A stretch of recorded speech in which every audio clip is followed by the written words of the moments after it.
We've been active in Azerbaijan since the time of the conflict, and since the signing of the ceasefire agreement in 1994, we've been evolving with the kinds of programs that we do, and in 2014 we're quite in a continuous phase with the previous years.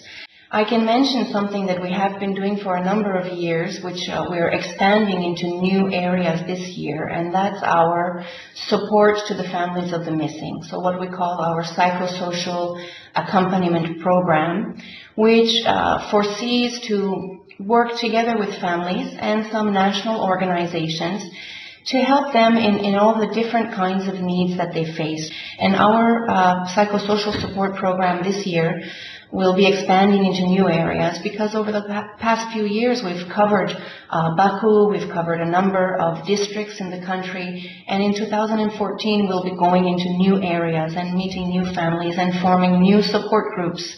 2014 will be an important and interesting year for us because we are launching a pilot phase on collecting biological reference samples from close blood relatives of the families of the missing.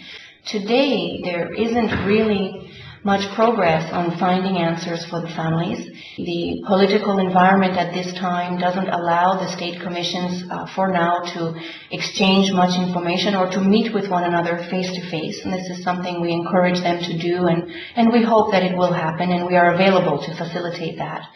And until that happens, that exchange of information to provide answers, we are trying to preserve as much data, preserve as much information which can lead to these answers when it will be possible to look for those answers. We will continue in 2014 to be very present along the front line. One of the things that we find the communities do and appreciate having support in doing is to do reconstruction work on their homes or build a protective wall around their family compound so that their house is safer from stray bullets, and during times of heavy exchange of fire they can feel safer and protected, at least in their home. We also work together with the Azerbaijani Red Crescent Society district branches, and we identify the poorest families. We offer support to those families to help them design or think about a way that they can increase their household income. And in order to do that, we provide them with a cash grant, a conditional cash grant that we pay out in a phased way. And of course, many families decide to invest in livestock because this is the typical income generating activity of people in these areas.